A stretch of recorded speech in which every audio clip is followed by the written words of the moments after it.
காலிஃப்ளவரை இது மாதிரி சின்ன சின்ன பீஸாக கட் பண்ணி வச்சுருக்கேன். இதை நல்லா தண்ணியில் நல்லா வாஷ் பண்ணிவிட்டு கொதிக்கிற தண்ணியில் நம்ம போட்டுடலாம். இது ரொம்ப நேரம் தண்ணியில் வேக வேண்டியதில்லை. சப்போஸ் காலிஃப்ளவரில் ஏதாவது பூச்சி ஏதாவது இருந்தால் வெளில வந்துடும், அதுக்காக தான். இது இல்லாமல் ஒரு கொதி விட்டுட்டு அதுக்கப்புறம் தான் நம்ம செய்ய போகிறோம்.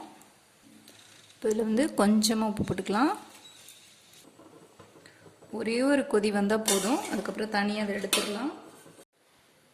இப்போது மறுபடியும் அதே கடாயில் எண்ணெய் 2 டேபிள் ஸ்பூன் ஊற்றிருக்கேன். அதுக்கப்புறம் சோம்பு, பட்டை, 2 கிராம்பு மட்டும் நல்லா தட்டி வச்சுருக்கேன். தட்டி போட்டிங்கன்னா நல்லா ஃப்ளேவர் நல்லாயிருக்கும். ஸோ அதை எண்ணெய் காஞ்சிருச்சு, அதில் போட்டுக்கலாம்.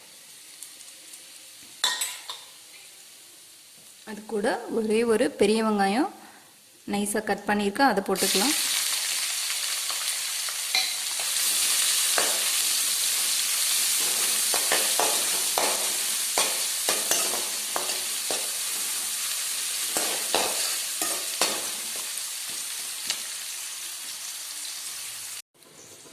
இப்போது வெங்காயம் வதங்கிடுச்சு, கருவேப்பிலை கொஞ்சம் போட்டுக்கலாம். கூட இஞ்சி பூண்டு தட்டி வச்சுருக்கேன், அதையும் சேர்த்துக்கலாம். இப்போ இதில் மசாலா சேர்த்துக்கலாம். இஞ்சி பூண்டு நல்லா வதங்கிடுச்சு. கரம் மசாலா ஒரு 1/2 டீஸ்பூன் சேர்த்துக்கிறேன். மிளகாத்தூள் 1 டேபிள் ஸ்பூன் போட்டுக்கிறேன்.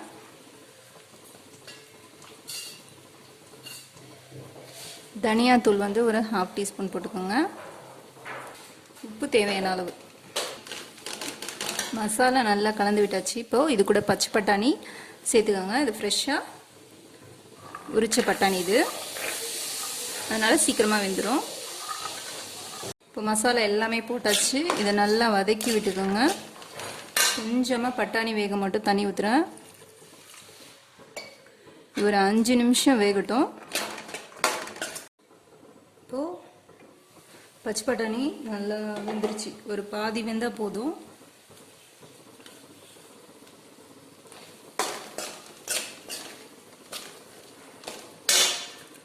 இது கூட காலிஃப்ளவர் சேர்த்துக்கலாம்.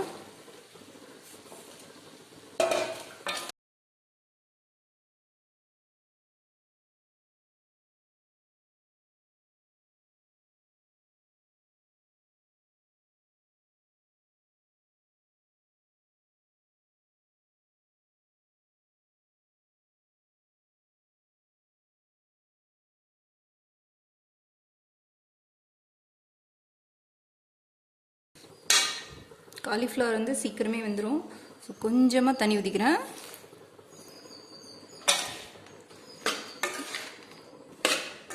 ஏன்னா அப்போ தான் மசாலா நல்லா காலிஃப்ளவரில் கோட் ஆகும்,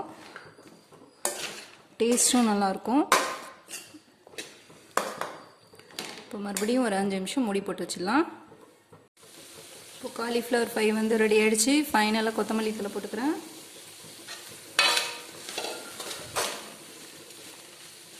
சூப்பராக கமகமன் வாசனையோட காலிஃப்ளவர் பட்டாணி ஃப்ரை ரெடி ஆகிடுச்சு. உங்களுக்கு இந்த வீடியோ பிடிச்சிச்சுன்னா மறக்காமல் லைக் பண்ணுங்கள், ஷேர் பண்ணுங்கள், கமெண்ட் பண்ணுங்கள். Thank you friends.